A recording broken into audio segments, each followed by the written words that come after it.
Story number 1. The night air was damp and heavy as Rohan weaved his way through the empty streets of the city. It was nearly 2 a.m., the roads eerily silent except for the occasional barking of stray dogs and the distant sound of a speeding vehicle. Late-night deliveries had become routine for him ever since he joined Quick Bite, a food delivery service. The money was decent, and he didn't mind working odd hours. In fact, he preferred them. Less traffic, fewer rude customers, and an excuse to avoid being at home, where his landlord was always nagging him about the rent. That night had been like any other, with a steady stream of orders. He was just about to log out and call it a night when a last-minute request popped up. The pickup was from a 24-hour dhaba on the outskirts of town, and the delivery address was a place called Madhuban Colony. Rohan frowned. He had never heard of it before. Curious, he checked the map. The location was a little over 15 kilometers away, on the very edge of the city, near the old industrial zone. It looked isolated, with only a few scattered buildings marked on the map. He hesitated. It was late, and the idea of traveling that far into a deserted area wasn't appealing. But then he saw the payout, 3 times the usual amount. Must be some rich guy too lazy to cook, he muttered, accepting the order. After picking up the food, he followed the GPS directions. The city lights faded behind him as he moved into less developed areas. The roads became rougher, and streetlights grew sparse. Soon, he found himself riding down a narrow, unpaved road lined with trees and abandoned warehouses. The air felt different here, heavier, as if the night itself carried a weight. A cold shiver ran down his spine, but he ignored it and focused on the road ahead. As he approached the pinned location, he expected to see a small residential colony. Instead, he found a cluster of old, crumbling houses, their windows dark and empty. Some looked abandoned, their walls cracked, doors barely hanging on their hinges. The address on the order was house number 7, Madhuban Colony. He slowed his bike and looked around. There was no sign of life, no cars, no streetlights, no movement. Even the air was unnervingly still, the only sound being the distant rustling of dry leaves. Rohan pulled out his phone and checked the delivery notes. Leave the food at the doorstep. Do not knock. His unease deepened.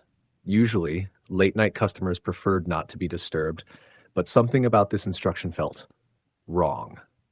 He scanned the houses until he found house number 7. It was a 2-story structure, larger than the others, but in a worse state of decay. The windows were covered with wooden planks, and the paint on the walls had peeled away, revealing the bare concrete beneath. The front door was slightly ajar, revealing nothing but darkness inside. A foul stench lingered in the air, like something rotten. Rohan's gut told him to turn around, but the thought of the generous payout kept him moving. He took a deep breath, grabbed the food bag, and approached the house. As instructed, he placed the bag at the doorstep. Just as he straightened up, his phone buzzed. A message. Come inside. Take your tip. Rohan's stomach tightened. No way, he muttered under his breath, taking a step back. He quickly typed a response. I left the food at the door. You can send the tip through the app. A few seconds later, another message came. Come inside. Your tip is waiting. His mouth went dry. Something about the phrasing disturbed him. It didn't feel like a polite request. It felt like a command. His fingers hovered over the cancel order button, but then another message arrived. Don't be rude. You've come this far. A sharp chill ran down his spine. His breathing grew heavy. The air around him suddenly felt colder. Then, from inside the house, a whisper. Come in. His body froze. It hadn't come from his phone. It had come from inside the house. Slowly, the door creaked open wider. The darkness inside felt alive, as if it was watching him. Rohan staggered back, his heart slamming against his ribs. He didn't care about the tip, the order, or the payout anymore. He turned and ran toward his bike, his hands trembling as he fumbled to start it. Just as he kicked the engine into life, he glanced back. A figure stood in the doorway. Pale. Motionless.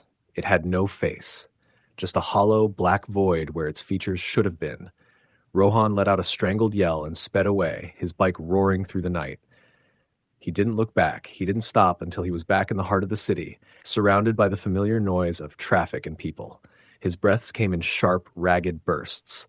Shaking, he pulled out his phone. The order was gone. No record of it. No message history. Madhuban Colony wasn't even on the map anymore. His hands were ice cold as he stared at the screen. A new message appeared. See you soon. Rohan never took late-night deliveries again. Story the end. Story number 2. The city was quieter than usual that night. It was well past 1:30 a.m., and most of the streets were deserted except for the occasional stray dog wandering across the road. Akash, a food delivery driver, had been working the night shift for a few months now, and he had grown used to the eerie silence that came with it. He liked late-night deliveries. Less traffic, fewer interactions, and better payouts. That night, as he was about to log out and head home, a new order popped up on his phone. The restaurant was Saffron Bites, a small eatery he had picked up from before. The destination was an unfamiliar place, house number 9, Anand Vihar Colony. Akash frowned. He had been delivering food in this city for months, but had never heard of Anand Vihar Colony. Curious, he opened the map. The location was on the outskirts, near an old industrial area, far from the usual residential zones. The payout was almost triple the normal amount. He hesitated. It was an odd location, but money was money. With a sigh, he accepted the order and headed to Saffron Bites.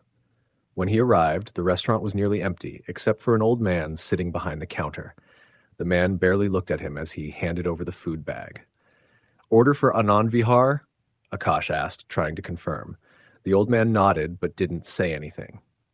His expression was strange, like he wanted to say something but chose not to. Okay, thanks, Akash muttered, turning to leave. Son, the old man suddenly said, his voice low. Akash paused. Be careful out there, the man said, looking at him intently. Drive safe. Akash nodded, though he felt a slight unease creeping in. Shrugging it off, he got on his bike and followed the GPS route. The city lights soon disappeared behind him as he entered the outskirts. The roads became narrower, the streetlights fewer. Soon, he was riding through complete darkness with only his bike's headlight cutting through the void. The only sounds were the low hum of his engine and the distant howling of stray dogs. The GPS led him to a dirt road lined with large, shadowy trees. The air was strangely cold for a summer night. His phone buzzed. A new message. Almost there? We are waiting. No name, no profile picture, just the message. A shiver ran down his spine. After another 5 minutes, his GPS announced, You have arrived. Akash slowed his bike and looked around. There was no colony, no houses, just an empty field with a single abandoned house standing in the middle. The structure was old, its walls cracked and covered in vines. The windows were shattered, and the front door was slightly ajar, revealing nothing but darkness inside. Akash checked the address again. House number 9, Anand Vihar Colony. But there was no colony. Just this house. His phone buzzed again. Come inside. His hands grew clammy. He quickly typed back, I am outside. Can you come and take the food? Another message. Bring it inside. We are hungry. His stomach twisted. Something about the wording made his skin crawl. The door creaked. Akash's breath hitched. The door was opening wider. Had it moved on its own? He told himself it was just the wind, though there was none. His instincts screamed at him to leave. But his curiosity held him in place. He grabbed the food bag and took hesitant steps toward the house. The air grew colder with every step. A damp, musty smell filled his nostrils, mixed with something else, something foul. At the entrance, he hesitated. The darkness inside seemed to stretch forever. Then a whisper, soft, faint. Come in. His breath turned shallow. The voice, it hadn't come from his phone. It had come from inside the house. His fingers trembled as he stepped in. The hallway was narrow and lined with faded wallpaper, peeling in places. A single dim light flickered overhead. Something creaked in the shadows. His phone buzzed again. Dining room. His heart pounded. Ahead, a doorway led into a room dimly lit by an old chandelier. And there at the dining table sat 3 figures. They were unnaturally still, their heads slightly tilted, their hands resting motionless on the table. Their skin was pale, too pale. Their clothes were dusty, outdated, as if they belonged to another time. Then one of them lifted its head. Black, empty, no eyes, just darkness. Then all 3 figures whispered in perfect unison, You made it. Akash felt his blood turn to ice. He dropped the food bag. Then, suddenly, a chair creaked. One of the figures moved, a step toward him. That was enough. Akash turned and bolted. His footsteps echoed in the empty house as he sprinted through the hallway. He felt something behind him, something reaching, something close. Just as he reached the front door, he felt icy fingers brush against his shoulder. He didn't look back. He leaped onto his bike, hands shaking as he started the engine. The moment it roared to life, he sped away, never once daring to glance at the house again. Only when he reached the city did he stop, gasping for breath. His phone buzzed. Dreading what he would see, he looked at the screen. A new message. You forgot your tip. Then the order disappeared. No record, no history, nothing. The next day, Akash searched for Anand Vihar colony on the map. It wasn't there. It didn't exist. Shaken, he asked an old tea vendor near his usual delivery area about it. The man's face darkened. Anand Vihar, he repeated. Son, that place was abandoned decades ago. A whole family went missing there. Some say their spirits still linger, waiting for visitors. Akash felt his body go numb. Then, who placed the order, he whispered. The old man sighed. Maybe, he said, they're still hungry. Akash never worked the night shift again. Story the end. Story number 3. The streets were eerily silent as Arjun maneuvered his bike through the dimly lit roads of the city. It was past 2 a.m., the time when even the busiest areas seemed deserted. Arjun had been working as a food delivery driver for nearly 2 years, and late-night deliveries were nothing new for him. He actually preferred them. No traffic, no honking cars, just the occasional street dog chasing his bike. That night, he was about to log out of his app when a final order popped up. It was from a small restaurant called Tandoori Bites, located on the other side of the city. The delivery address was listed as house number 12, Devpur Colony. Arjun frowned. Devpur Colony? He had never heard of it before. Curious, he opened the map. The location was on the outskirts, near an old industrial area, far from any residential buildings. The payout was unusually high, almost triple the usual rate. He hesitated. Something about this didn't feel right. Most deliveries at this hour were to hospitals, hotels, or night shift workers. Who would be ordering food in such a remote area at this time? Still, the money was tempting. He tapped accept and set off toward Tandoori Bites. The restaurant was one of those tiny late-night joints catering to drivers and night workers. When Arjun arrived, the place was empty except for an elderly man at the counter. Order for Devpur Colony? Arjun asked. The old man's face darkened. He didn't say anything at first, just stared at Arjun as if trying to read him. Then, in a hushed tone, he said, "Are you sure you want to take this order?" Arjun forced a chuckle. "It's my job, uncle. Why wouldn't I?" The old man sighed and handed him the bag of food. "Be careful," he muttered, then quickly turned away. Arjun didn't dwell on it. People had their superstitions, and he wasn't about to let a strange warning get in the way of his earnings. As he left the city behind, the roads became narrower, the streetlights fewer. Soon, he was riding through near-total darkness, with only his bike's headlight illuminating the cracked road ahead.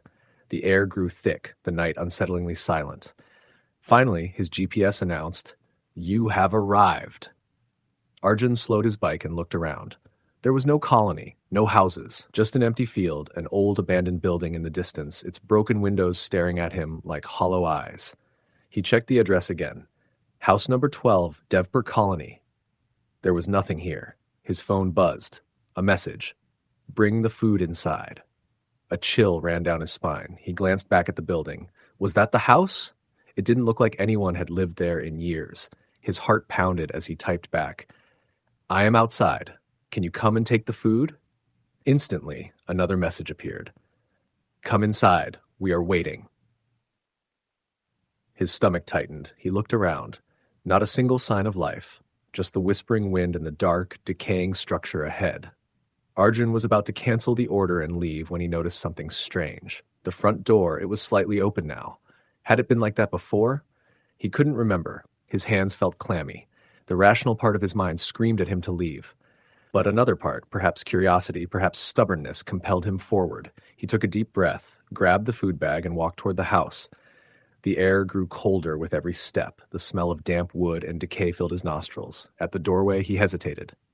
Why am I doing this? Then, a whisper. Soft, faint, "Come in."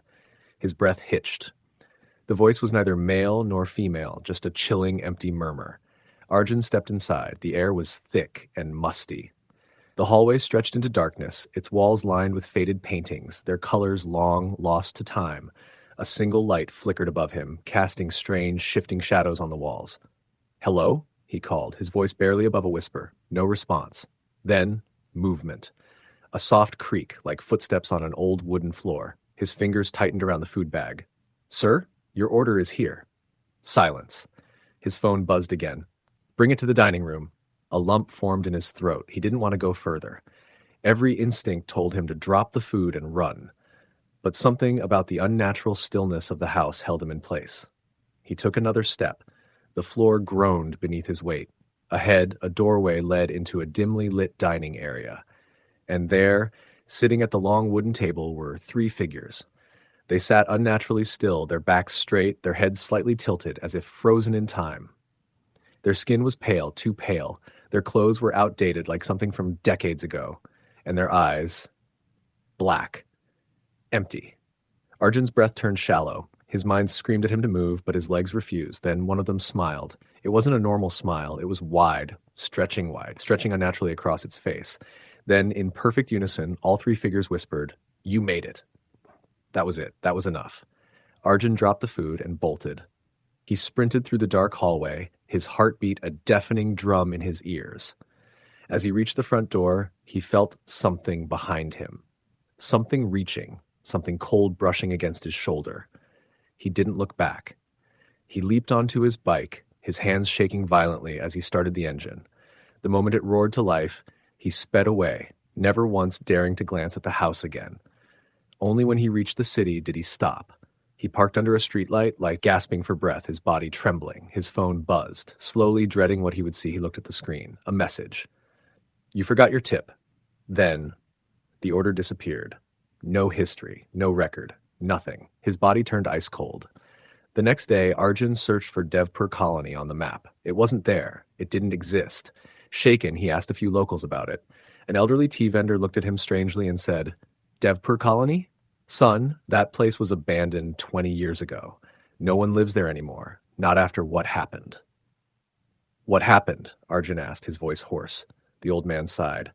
"It used to be a workers' colony. One night there was a fire. 12 people trapped inside. No one survived. The place has been empty ever since." Arjun felt the world tilt beneath him. "Why would someone place an order from there?" he whispered. The old man gave him a long, tired look. "Maybe they're still hungry." Arjun never delivered food at night again. Story the end.